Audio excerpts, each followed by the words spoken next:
तिलक, माथे पर लगा ये एक छोटा सा निशान हम सब ने देखा है। इसे अक्सर हम आस्था से जोड़ते हैं।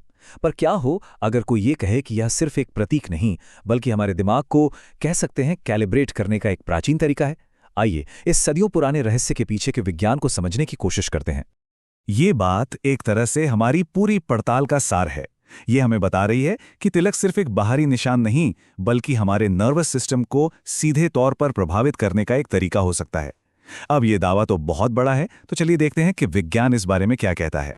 तो हमारी खोज का पहला हिस्सा तिलक की आम समझ से थोड़ा आगे जाकर इसके एक गहरे फंक्शनल पर्पस की तरफ इशारा करता है। देखिए, विज्ञान में उतरने से पहले एक पल के लिए इसकी गहरी सांस्कृतिक जड़ों को समझना जरूरी है।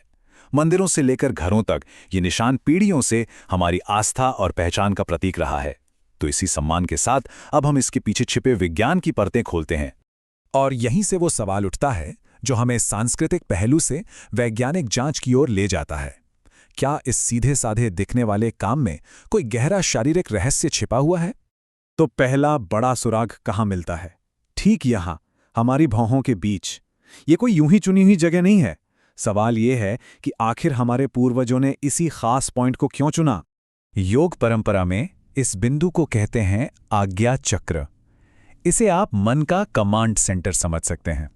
माना जाता है कि यहीं से हमारी एकाग्रता और हमारा अंतर्ज्ञान, या जिसे इंट्यूशन कहते हैं, वो डायरेक्ट होता है। लेकिन ये सिर्फ एक आध्यात्मिक विचार नहीं है। और ठीक इसी बिंदु पर हजारों साल पुरानी आध्यात्मिकता और आज का मॉडर्न न्यूरोसाइंस एक दूसरे से हाथ मिलाते हैं। ये सिर्फ एक इत्तेफाक नहीं हो सकता। जो बात सच में हैरान करती है वो ये है कि आज्ञा चक्र के ठीक पीछे हमारे दिमाग के अंदर एक छोटी सी मटर के दाने जितनी ग्रंथि होती है, पीनियल ग्लैंड। और ये कोई साधारण ग्लैंड नहीं है, ये प्रकाश के प्रति संवेदनशील है। मतलब लगभग एक तीसरी आंख की तरह, जो हमारे शरीर की अंदरूनी घड़ी को कंट्रोल करती है। तो चलिए इस रहस्यमयी ग्रंथि के काम में थोड़ा और गहरा उतरते हैं और देखते हैं कि ये हमारे शरीर के टाइमकीपर के तौर पर आखिर काम कैसे करती है। आसान शब्दों में कहें तो ये बाहरी दुनिया में कब दिन है, कब रात है, इस जानकारी को हमारे शरीर के लिए केमिकल सिग्नल में बदल देती है। ये एक ऑर्केस्ट्रा के कंडक्टर की तरह है जो हमारे शरीर की लय यानी रिदम को बनाए रखता है। और इस पूरे शो का जो मेन स्टार है वो है मेलाटोनिन। इसे नींद का हार्मोन भी कहते हैं, लेकिन इसका काम सिर्फ हमें सुलाना नहीं है।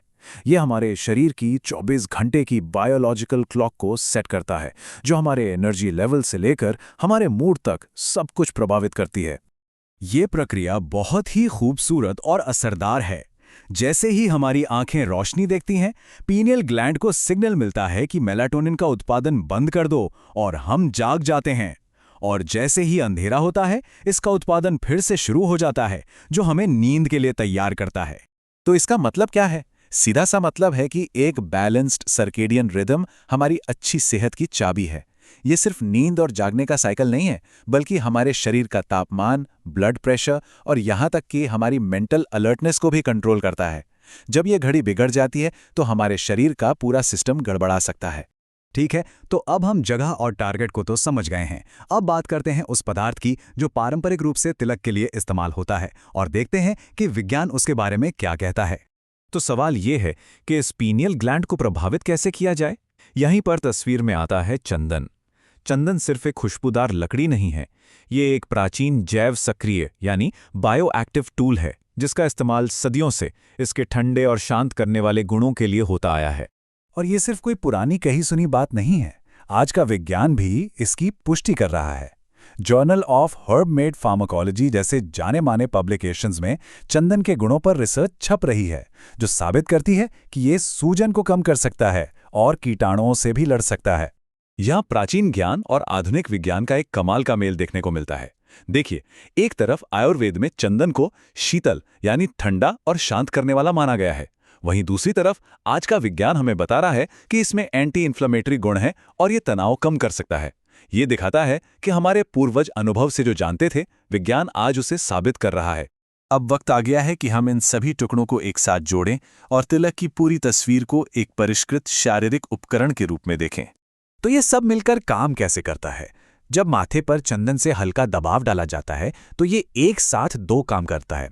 एक, ये उस जगह के नर्व एंडिंग्स को स्टिमुलेट करता है, और दो, चंदन के जो प्राकृतिक ठंडे गुण हैं वो त्वचा के जरिए काम करते हैं। ये डबल एक्शन सीधा हमारे दिमाग के केंद्र में एक सिग्नल भेजता है। तो ये है पूरी तस्वीर। तिलक लगाना सिर्फ एक परंपरा नहीं है, ये एक बहुत ही सोची समझी शारीरिक तकनीक है। ये हमारे शरीर की बायोलॉजिकल क्लॉक को रीसेट करने, हमारे नर्वस सिस्टम को शांत करने और हमारी मानसिक स्पष्टता को बढ़ाने का एक प्राकृतिक तरीका है।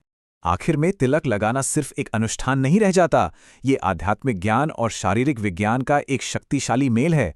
एक ऐसी तकनीक जिसे शरीर, मन और आत्मा को एक संतुलन में लाने के लिए डिजाइन किया गया है।